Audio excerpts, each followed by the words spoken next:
بسم اللہ الرحمن الرحیم۔ کیا آپ نے اس شخص کو دیکھا جو قیامت کے دن کو جھٹلاتا ہے؟ بس اس شخص کا حال یہ ہے کہ یتیم کو دھکے دیتا ہے اور غریب کو خود کو کیا دیتا، دوسروں کو بھی ان کے کھانا کھلانے کی ترغیب نہیں دیتا۔ بس ہلاکت ہے ایسے نمازیوں کے لیے جو اپنی نمازوں کو بھلا بیٹھتے ہیں، یعنی نہیں پڑھتے، اور اگر کبھی پڑھتے بھی ہیں تو وہ لوگ دکھاوا کرتے ہیں اور معاون کو روکتے ہیں، بالکل دیتے ہی نہیں۔ بسم اللہ الرحمن الرحیم۔ کیا آپ نے اس شخص کو دیکھا جو قیامت کے دن کو جھٹلاتا ہے؟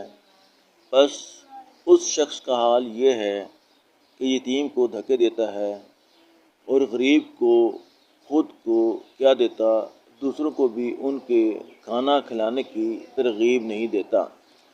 بس ہلاکت ہے ایسے نمازیوں کے لیے جو اپنی نمازوں کو بھلا بیٹھتے ہیں، یعنی نہیں پڑھتے، اور اگر کبھی پڑھتے بھی ہیں تو وہ لوگ دکھاوا کرتے ہیں اور معاون کو روکتے ہیں، بالکل دیتے ہی نہیں۔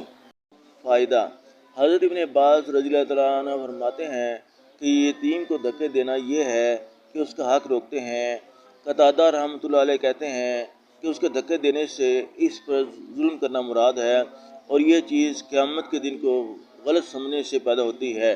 جس کو آخرت کے دن کا یقین ہوگا، وہاں کی جزا اور سزا کا پورا وثوق ہوگا، وہ کسی پر ظلم نہیں کرے گا اور اپنے مال کو جمع کر کے نہیں رکھے گا، بلکہ خوب خرچ کرے گا، اس لیے کہ جس کو اس کا کامل یقین ہو جائے کہ آج اگر میں اس تجارت میں 10 روپے لگا دوں، کل کو ضرور مجھے 1000 جائز طریقے سے ملیں گے، وہ کبھی بھی اس میں تحمل نہ کرے گا۔ اور جن نمازیوں کا اس میں ذکر ہے، ان کے متعلق حضرت ابن عباس رضی اللہ تعالیٰ عنہ فرماتے ہیں کہ وہ منافق لوگ مراد ہیں جو لوگوں کے سامنے تو دکھلاوے کے واسطے نماز پڑھتے ہیں، اور جہاں کہیں اکیلے ہوں اس کو چھوڑ دیں۔ حضرت سعد رضی اللہ تعالیٰ عنہ وغیرہ متعدد حضرات سے نقل کیا گیا کہ نماز کو چھوڑنے سے مراد تاخیر سے پڑھنا ہے کہ بے وقت پڑھتے ہیں۔ معاون کی تفسیر میں علماء کے کئی قول ہیں، اس کی تفسیر بعض علماء سے زکوٰۃ نقل کی گئی ہے، لیکن اکثر علماء سے جو تفسیریں منقول ہیں ان کے موافق معمولی روزمرہ کے برتنے کی چیزیں ہیں۔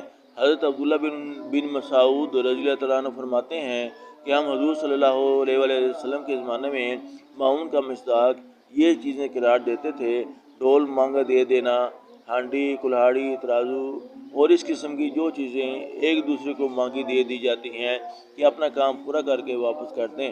حضرت ابو ہریرہ رضی اللہ تعالیٰ عنہ حضور اکرم صلی اللہ علیہ وآلہ وسلم سے نقل کرتے ہیں کہ معاون سے مراد وہ چیزیں ہیں جن سے لوگ آپس میں ایک دوسرے کی مدد کر دیتے ہیں، جیسا کہ کلہاڑی، دیگچی، ڈول وغیرہ۔ اور بھی متعدد روایات میں یہ مضمون کثرت سے ذکر کیا گیا۔ اکرمہ رضی اللہ تعالیٰ عنہ سے کسی نے معاون کا مطلب پوچھا تو انہوں نے فرمایا کہ اس کی جڑ تو زکوٰۃ ہے اور ادنیٰ درجہ چھلنی، ڈول، سوئی کا دینا ہے۔